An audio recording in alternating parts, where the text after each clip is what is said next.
दोस्तों बहुत बहुत स्वागत है आपका इस वीडियो में। तो चलिए गाइस, बिना किसी भी देरी के वीडियो को स्टार्ट करते हैं। तो दोस्तों पहला क्वेश्चन आप अपने स्क्रीन पे देख सकते हैं। क्वेश्चन कह रहा है कि दिल्ली सल्तनत का वास्तविक संस्थापक किसे माना जाता है। दोस्तों एक क्वेश्चन दो तरह से पूछता है। पहला पूछ रहा है कि दिल्ली सल्तनत का वास्तविक संस्थापक किसे माना जाता है। दोस्तों वास्तविक संस्थापक पूछे तो याद रखिएगा इल्तुतमिश हो जाएगा। लेकिन अगर इसी वास्तविक शब्द को अगर हटा दिया जाए और क्वेश्चन अगर ये पूछे कि दिल्ली सल्तनत का संस्थापक किसे माना जाता है, तब उत्तर option number C Qutubuddin Aibak हो जाएगा। तो आपको याद रखना है कि वास्तविक शब्द का इतना महत्व है, यानी शब्दों को जरा आपको ध्यान से पढ़ना होगा। क्वेश्चन की वास्तविक दे रहा है या फिर नहीं दे रहा है, आंसर चेंज हो जाएगा। चलिए आगे बढ़ते हैं। अगला क्वेश्चन आपसे कह रहा है, बहुत ही बढ़िया क्वेश्चन है कि रामगंगा नेशनल पार्क किस राज्य में स्थित है। दोस्तों थोड़ा करंट को मैंने इसमें जोड़ दिया है जीके में। देखिए रामगंगा नेशनल पार्क जो है उत्तराखंड में स्थित है, ऑप्शन नंबर बी हो जाएगा। पॉइंट क्या है कि भारत का सबसे पहला national park Jim Corbett national park का ही नामकरण अभी चेंज हुआ है, उसी का नाम अभी चेंज होकर रामगंगा नेशनल पार्क हुआ है। तो दोस्तों एक क्वेश्चन तो पक्का पूछेगा ही पूछेगा, क्योंकि Jim Corbett national park Uttarakhand में स्थित है, ये बात सभी जानते हैं, लेकिन उसका नाम चेंज होकर रामगंगा हुआ है, बहुत कम लोग जानते हैं। तो क्वेश्चन ठीक इसी प्रकार पूछेगा। चलिए आगे बढ़ते हैं। अगला क्वेश्चन आपसे कह रहा है सिपकिला दर्रा किस राज्य में स्थित है। तो दोस्तों सिपकिला दर्रा हिमाचल प्रदेश में स्थित है, ऑप्शन नंबर डी हो जाएगा। चलिए आगे बढ़ते हैं।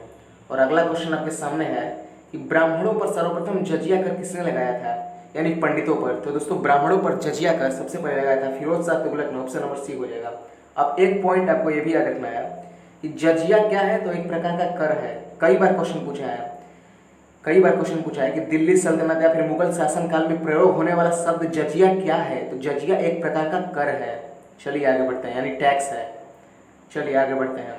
अगला क्वेश्चन आपसे पूछा है अल्बेरुनी किसका दरबारी विद्वान था। यहाँ से 3 क्वेश्चन बनता है। पहला, अल्बेरुनी किसका दरबारी विद्वान था, उत्तर Mahmud Ghaznavi, option number A. दूसरा क्वेश्चन क्या बनता है, क्वेश्चन ये बनता है कि अल्बेरुनी किसके साथ भारत आया था, तो भी उत्तर महमूद गजनवी के साथ भारत आया था। अगला क्वेश्चन क्या बनता है, अल्बेरुनी की पुस्तक का नाम, तो याद रखिएगा किताब उल हिंद। अल्बेरुनी की पुस्तक का नाम पुस्तक है किताब उल हिंद। क्वेश्चन ऐसे भी पूछ सकता है किताब उल हिंद किसकी रचना है, अल्बेरुनी। चलिए आगे बढ़ते हैं। अगला क्वेश्चन आपसे पूछा है पृथ्वी का निकटतम ग्रह कौन सा है। दोस्तों आमतौर पर लोगों को मालूम होता है कि सूर्य का निकटतम ग्रह कौन सा है, तो बुध मानते हैं, लेकिन यहाँ पे आपसे पूछ लिया है कि अगर ये मेरा अर्थ पृथ्वी है तो इसका निकटतम ग्रह कौन सा है। तो दोस्तों इसका निकटतम ग्रह शुक्र है, यानी ऑप्शन बी हो जाएगा। पृथ्वी का निकटतम ग्रह शुक्र है। चलिए आगे बढ़ते हैं। अगला क्वेश्चन आपसे पूछ लिया है एलिफेंटा दर्रा किस देश में स्थित है।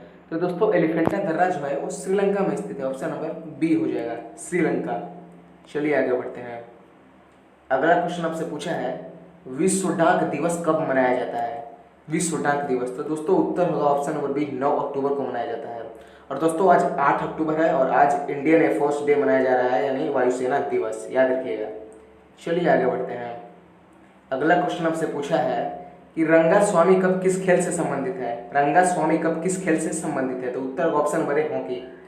रंगा स्वामी कप हॉकी से संबंधित है। चलिए आगे बढ़ते हैं।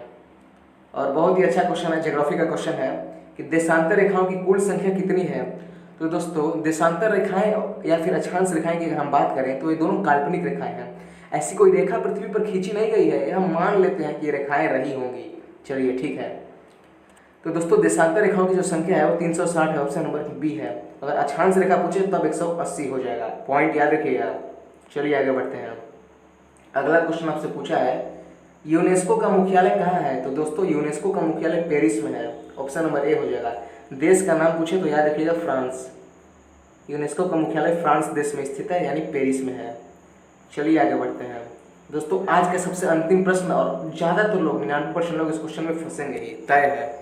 क्वेश्चन कह रहा है मुगल साम्राज्य का पतन अंशतः कब से शुरू हो गया था। दोस्तों क्वेश्चन का मतलब ये है कि मुगल साम्राज्य का जो पतन है लगभग कब से, किस ईस्वी से शुरू हो गया था। तो दोस्तों उत्तर होगा ऑप्शन नंबर बी, 1707 से। देखिए 1707 जो ईस्वी है इतिहास में फेमस है औरंगजेब की मृत्यु के लिए, यानी औरंगजेब का जब मृत्यु हुआ था उसके बाद से अगर आप देखिएगा तो मुगल साम्राज्य काफ़ी कमज़ोर हो गया था। उसके बाद वाले जो भी शासक आए हैं, जो भी राजा हुए हैं, वो लगभग भोग विलास में अपना जीवन बिता दिए हैं। शासन करने की उनको नीति ही नहीं पता थी, यानी मुगल साम्राज्य लगभग कमज़ोर होता चला गया है। तो अगर आप देखिएगा ध्यान से तो पतन तो लगभग 1707 से ही स्टार्ट हो गया है और फाइनली आते आते 1857 में बिल्कुल ख़त्म हो गया है।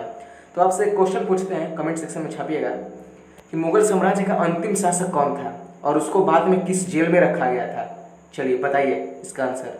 आई होप आपको वीडियो काफ़ी पसंद आया होगा।